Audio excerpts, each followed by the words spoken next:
Olá pessoal, sejam bem-vindos a mais uma aula de biologia. Vamos continuar então as protozooses, tá? Nesse exato momento eu trago para vocês duas, aquelas que realmente adoram cair no Enem. Você vai reconhecer já uma questão sobre isso, inclusive, tá? Que é a famosa leishmaniose. Leishmaniose, como eu já adiantei para vocês lá no comecinho da aula, caiu no Enem 2018 e a gente pode sim encontrar leishmaniose mais uma vez. Acho improvável, mas a gente pode sim encontrá-la, tá? A gente pode encontrar a doença de Chagas, mas eu queria muito, raio oficial, que caísse malária. Mas fiquem tranquilos, pessoal. Vocês vão perceber que quando realmente protozoose, verminose, enfim, cai em prova, é mais tranquilo do que a gente possa imaginar. Bem mais tranquilo. A gente realmente consegue estudar ali, a gente começa a estudar um pouquinho mais acima, no nível mais acima, e a gente consegue perceber que quando vai resolver questão, a gente consegue ali sentir uma facilidade muito maior, tá? Então vamos continuar. Aqui nesse slide eu tenho realmente algumas informações bem importantes para que a gente entenda de maneira bem amarradinha a mal de Chagas, ou simplesmente doença de Chagas, tá? A doença de Chagas ela é provocada por um protozoário flagelata, o Trypanosoma cruzi mais precisamente, tá? E aqui eu realmente tenho mais uma vez um ciclo, um parasito, né, um protozoário, que seria classificado como heteroxeno. Ele necessita, nesse caso, pessoal, obrigatoriamente de 2 hospedeiros para completar o seu ciclo reprodutivo, tá? Só que prestem atenção no que eu vou te falar aqui agora. Você realmente vai perceber que o ciclo reprodutivo do mal de Chagas e da leishmania tem uma coisa em comum. Você se perde a princípio ali porque você não acha um modo sexuário de reprodução e você fica, meu Deus, quem vai ser o hospedeiro definitivo e quem vai ser o hospedeiro intermediário? Não tem. Eu não vou dar essa classificação, porque você já entendeu que o hospedeiro definitivo é aquele que porta a forma sexuada do parasito obrigatoriamente, não só, mas obrigatoriamente porta a forma sexuada do parasito. Já o hospedeiro intermediário seria aquele hospedeiro que porta obrigatoriamente e exclusivamente o modo assexuado de reprodução do parasito. Concordam comigo? Isso é guerra vencida? Aqui a gente não tem reprodução sexuada, pessoal. O Trypanosoma e também a leishmania, que provoca o mal de Chagas e a leishmaniose, respectivamente, não apresentam modo sexuado de reprodução. Na verdade, a gente tem um trabalhinho aí do ano passado, julho mais ou menos do ano passado, tá só em artigo científico que eu vou te falar, tá? Não tá ainda na literatura, nem de nível superior e também muito menos de nível médio, mas em laboratório foi sim, conseguimos ali perceber a reprodução da leishmania, a reprodução sexuada da leishmania, mas isso acaba realmente acontecendo, por enquanto, só em laboratórios, tá? Então, a gente não tem um modo sexuário de reprodução desses dois parasitos, então eu não classifico hospedeiros definitivos e hospedeiros intermediários. O que eu vou realmente classificar nesse momento é hospedeiros vertebrado e invertebrado. Tá tranquilo por enquanto, pessoal? Isso aí é uma informação bem importante, ela parece ser boba, mas ela não é bobinha não, ela é bem importante, vai fazer sentido para vocês, porque quando vocês realmente começarem a perceber ali o ciclo, vocês vão se perder, meu Deus, quem é definitivo e quem é intermediário? Relaxem, não tem. Então a gente não tem para essas duas doenças, para essas duas protozooses, definitivos e intermediários, eu tenho vertebrados e invertebrados. Em relação ao mal de Chagas, pessoal, as formas evolutivas do Trypanosoma que eu realmente encontro no hospedeiro vertebrado são duas. Projeta aí que tá bem ruinzinho para ver, né? Então, olha só. Realmente aqui no hospedeiro vertebrado, eu encontro duas formas evolutivas. Eu encontro a forma de amastigota e a forma de tripomastigota. Olha para cá. Aqui eu realmente consigo perceber, eita, falei realmente duas vezes, mas tá tudo bem. Mas aqui a gente realmente consegue perceber que eu tenho três formas evolutivas, tá? Aqui a gente tem essa forma sem flagelos, a mastigota, tá? E aqui a gente tem ó, essa forma com flagelo e essa outra forma com flagelo também. Então aqui a gente tem o nosso famoso epimastigota e aqui eu tenho o famoso tripomastigota. O Trypanosoma cruzi se comporta realmente dessas três formas. Eu tenho essas três formas evolutivas durante a reprodução dessa protozoose, tá? Mas no hospedeiro vertebrado, eu só encontro a forma do tripomastigota, que é a forma infectante que eu encontro liberado na corrente sanguínea, e a mastigota, que como eu já adiantei para vocês, é aquela forma intracelular, tá? Que é a forma reprodutiva. Então, este indivíduo, pessoal, este protozoário, nessa forma evolutiva, vai se reproduzir no interior do hospedeiro vertebrado, mais precisamente no meio intracelular. E já a forma infectante é a minha forma de tripomastigota, que está ali presente em nossa corrente sanguínea, tá? Já no hospedeiro, pessoal, invertebrado, os triatomíneos mais precisamente, eu tenho também duas formas evolutivas. A gente também tem o tripomastigota metacíclico, que está presente e é eliminado nas fezes deste hospedeiro, deste vetor mais precisamente, tá? Que é um besouro, também é um invertebrado, também é um artrópoda, também é um inseto, pessoal, mas não é um mosquito, é um besouro, tá? Fica bem tranquilo, fica bem claro isso para vocês, por favor, isso é bem importante. Então, nas fezes do barbeiro, nas fezes do vetor, nas fezes do hospedeiro invertebrado, é liberado a forma de tripomastigota metacíclica, que é uma forma infectante. E eu também tenho aqui, pessoal, a forma dos epimastigotas, tá? No caso do hospedeiro invertebrado, o epimastigota está ali presente no seu tubo digestivo e é a forma reprodutiva que eu encontro, portanto, nesse vetor. Professor, eu não consigo realmente perceber a diferença do tripomastigota e do epimastigota, pessoal. Eu acho realmente que você não precisa se prender a isso, mas se você realmente quer saber a diferençazinha, olha para cá. Tá vendo essa estruturazinha aqui, o cinetoplasto? É por isso que eles são chamados de cinetoplastídeos, tá? Estão ali dentro do grupo dos cinetoplastídeos. Mas o cinetoplasto, pessoal, aqui no epimastigota, ele está localizado, ó, bem próximo à região nuclear. Concorda comigo? Já na forma de tripomastigota, eu percebo que o cinetoplasto está voltado para a extremidade oposta do flagelo e está bem distante do núcleo. São só formas evolutivas e o que você realmente precisa entender, sim, para você realmente amarrar bem direitinho o ciclo, são essas informações. Então, pessoal, venho realmente, finalmente, para o ciclo reprodutivo. Ele parece tranquilo, opa, parece difícil, mas não é, bem tranquilo. Tá vendo que eu falei a palavra tranquilo antes, porque realmente esse assunto ele é realmente tranquilo. Gente, como eu tô falando realmente, né? Meu Deus do céu, mas vamos lá. Aqui, ó, como vocês podem perceber, pessoal, eu tenho realmente o meu ciclo no hospedeiro invertebrado, no inseto barbeiro, e aqui eu tenho um ciclo reprodutivo no hospedeiro vertebrado, no ser humano, por exemplo, tá? Não se esqueçam que aqui eu não classifico realmente hospedeiro definitivo e hospedeiro invertebrado. Não há essa classificação, não há essa diferenciação. O que eu realmente vou ter é hospedeiro invertebrado e é hospedeiro vertebrado. Ponto, guerra vencida, não encontro modo assexuado de reprodução nessa protozoose, tá? Então tudo começa, olha só, tudo começa quando um barbeiro, quando o besourozinho vem ali se alimentar do seu sangue. Sim, ele também é hematófago. E assim como qualquer outro inseto que é hematófago, ele tem ali presente em sua saliva realmente a presença de uma substância anticoagulante e anestésica, tá? Então você realmente não vai sentir dor e ele vai conseguir ali sugar o seu sangue, geralmente à noite, tá? E como você está dormindo, como uma tendência a você cobrir o corpo, é por isso que ele é chamado de barbeiro, esse inseto, ele vem ali e começa a sugar o seu sangue na região da sua face, por isso que ele seria chamado de barbeiro. Quando o efeito da substância anestésica começa então a passar, a tendência é que você comece a sentir uma coceirinha na sua pele, você vai coçando ali, provocando microlesões e tem um porém, que eu esqueci de falar para vocês, mas vou falar aqui agora. Quando esse barbeiro se alimenta do seu sangue, ele é bem mal educado, tá? Ele vai realmente sugando o teu sangue e defecando ao mesmo tempo. E ali nas fezes pode, e vamos imaginar que nesse caso, há a presença do tripomastigota, tá? Do tripomastigota metacíclico mais precisamente.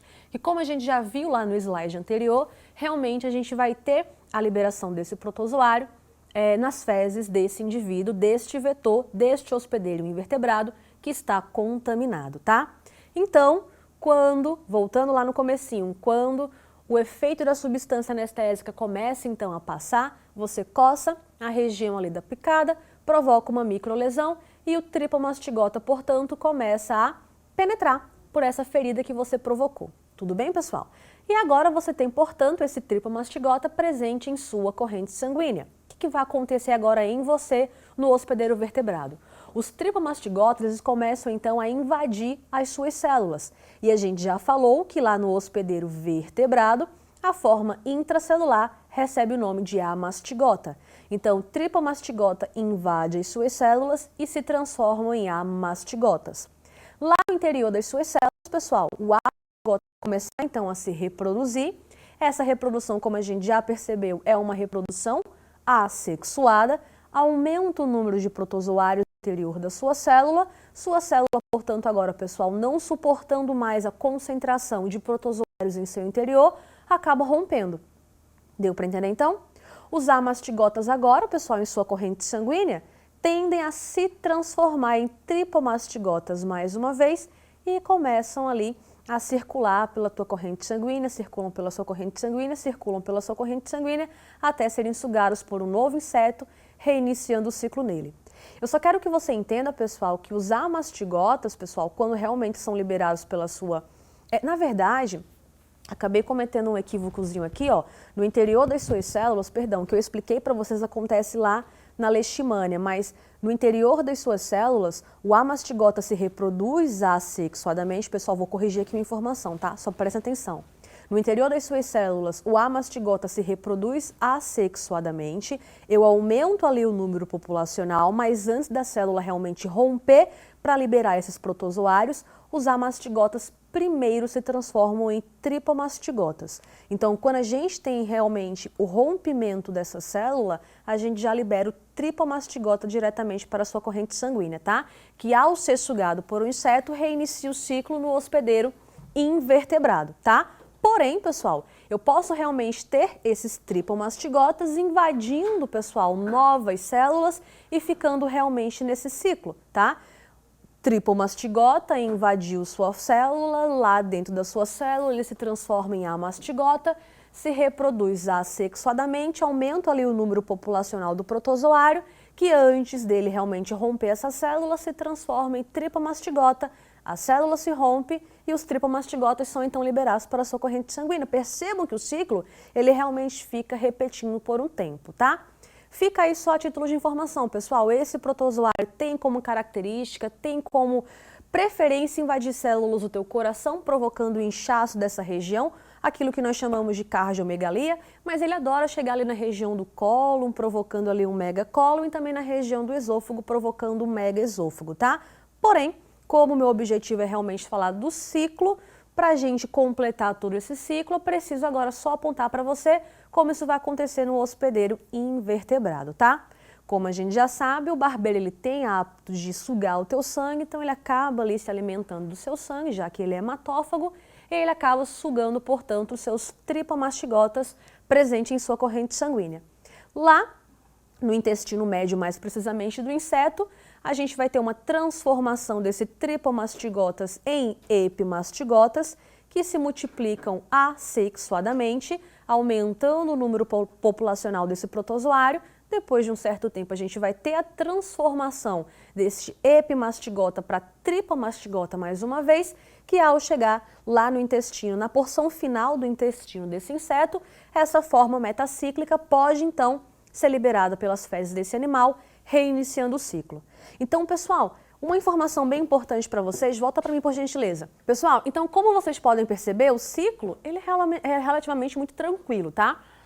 Parece ser complicado, te garanto que ele realmente não é, mas o que você precisa entender é, como é que eu vou ter realmente chagas? Então, essa, hoje em dia, nos dias atuais, é a principal forma de infecção? Não, não é. Hoje em dia, essa não é a principal forma de infecção, tá, pessoal? O que aconteceu há um tempo atrás, obviamente, acontece ainda hoje, claro, eu não posso excluir essa possibilidade, mas o Enem já cobrou isso, você vai perceber que o Enem já cobrou isso, a gente vai fazer uma questão sobre isso, mas quando a gente foi ali aumentando o desmatamento, pessoal, os barbeiros, ao perder o seu habitat natural, eles começaram a migrar para as casas, tá? E para centros urbanos também, aumentando muito aí o número de casos dessa anomalia, dessa parasitose, dessa protozoose mais precisamente.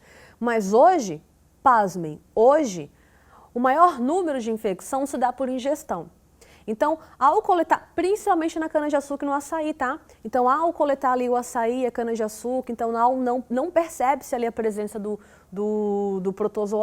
vetor, do barbeiro nesse caso, a gente acaba triturando o besourinho junto e acaba indo ali protozoário junto, a gente acaba contaminando aquele caldo de cana, o açaí, enfim. Então, hoje, realmente, a principal forma de infecção, sem dúvida nenhuma, é a ingestão desse protozoário presente no açaí e na cana-de-açúcar, porque a gente acaba triturando esse besouro, a gente acaba triturando esse vetor sem perceber, tá?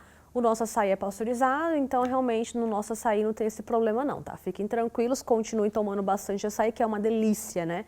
Eu sou extremamente viciada. Mas é isso aqui, pessoal. Eu acho que está claro para vocês, né?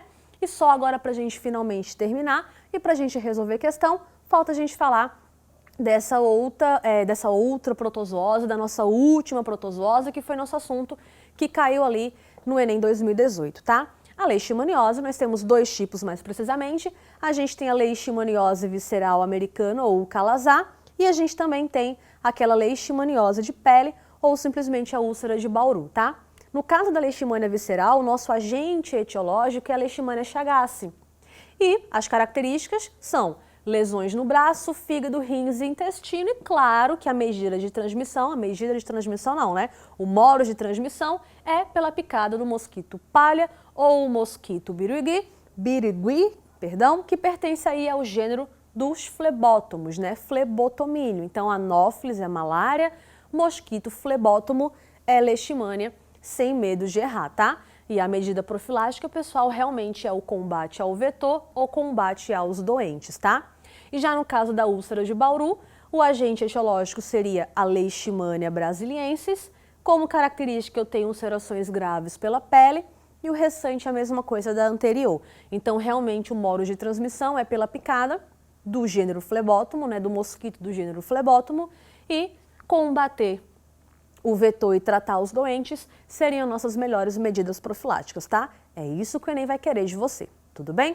E aqui, projeta a imagem para mim, por gentileza, só para a gente trabalhar esse ciclo reprodutivo para finalizar e finalmente resolver a questão. Percebam que é relativamente muito simples. Tudo começa quando esse flebótomo realmente começa a fazer esse repasso sanguíneo, então ele começa a sugar o seu sangue, vai sugando o seu sangue, suga, e obviamente que ele injeta uma forma infectante na sua corrente sanguínea, que é a forma promastigota. Professora, mais outro nomezinho? Infelizmente sim. Mas como eu já adiantei para vocês, esses nomes são, na verdade, pessoal, só formas evolutivas do protozoário. O que importa realmente no contexto geral é que você entenda todo o processo de ciclo reprodutivo, tá beleza? Então, olha só.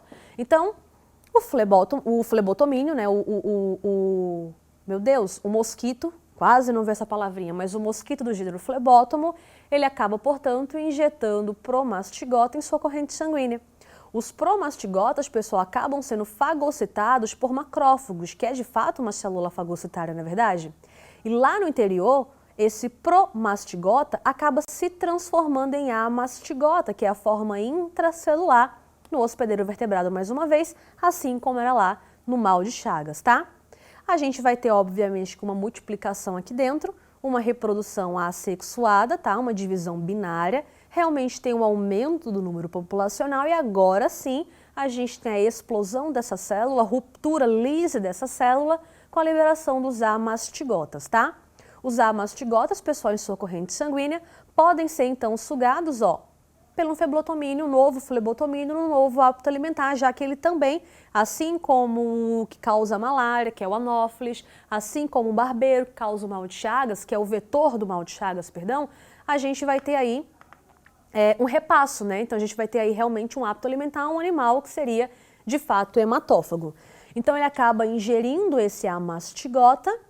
Os amastigotas aqui nesse caso, pessoal, no interior dessas células agora eles realmente começam no intestino médio do inseto, começam então a se transformar em promastigota, vão se reproduzir assexuadamente, migram ali pela hemolinfa do inseto, chegam até a glândula salivar e são mais uma vez liberados em um novo hábito alimentar, reiniciando todo o ciclo. Percebam que, mais uma vez, eu não tenho reprodução sexuada, não tenho reprodução sexuada nem no hospedeiro vertebrado e nem no hospedeiro invertebrado, então não tenho hospedeiro definitivo e intermediário. O que eu tenho, de fato, é hospedeiro vertebrado e invertebrado, ponto final, guerra vencida, só tem um modo assexuário de reprodução, pessoal.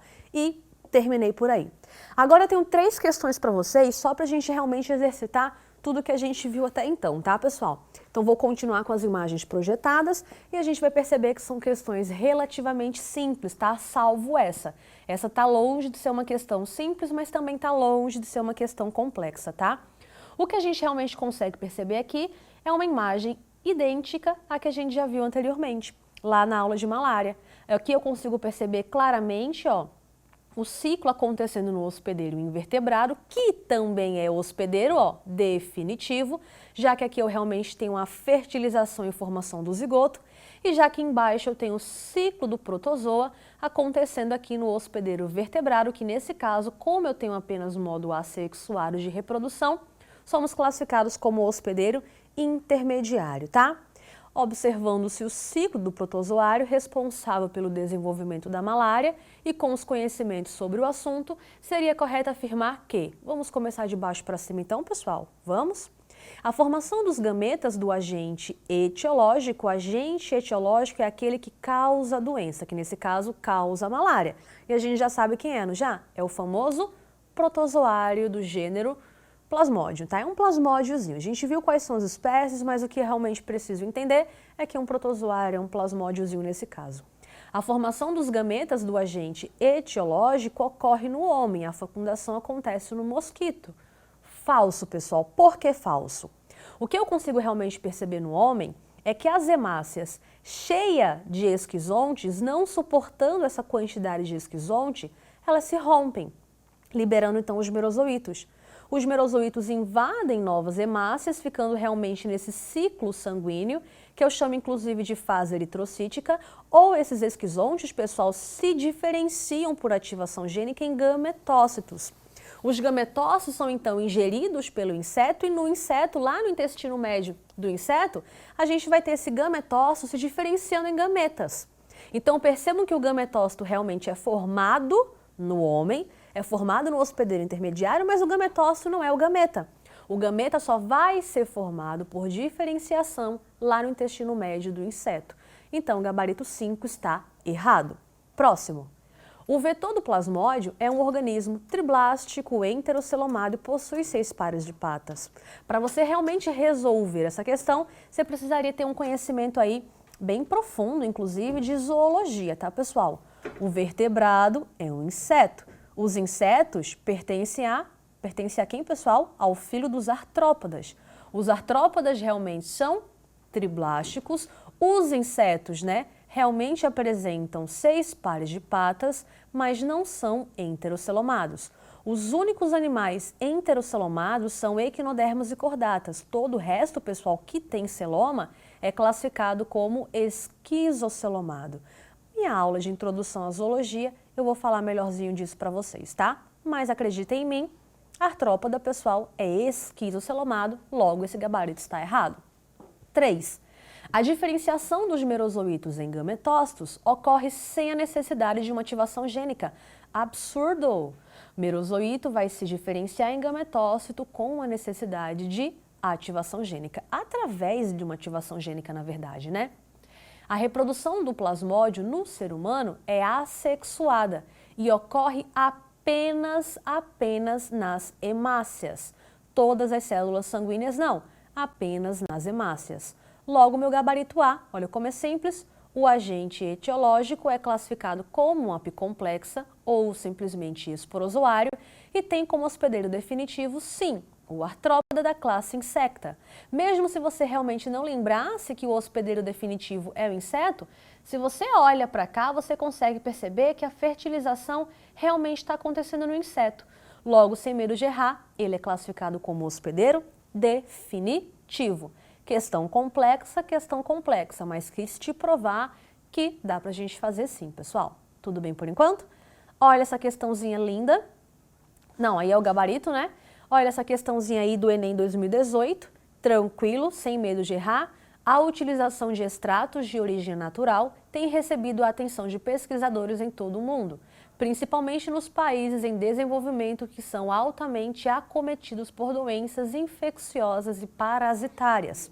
Um bom exemplo dessa utilização são os produtos de origem botânica, que combatem insetos. Que combatem o quê? Insetos.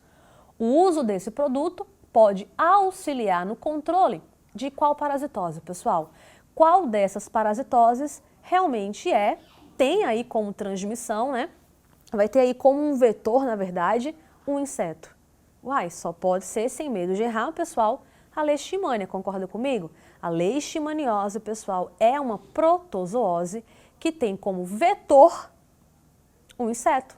Um inseto de qual gênero? Flebótomo. Pela picada desse inseto, pela fêmea também, que é hematófaga, tá?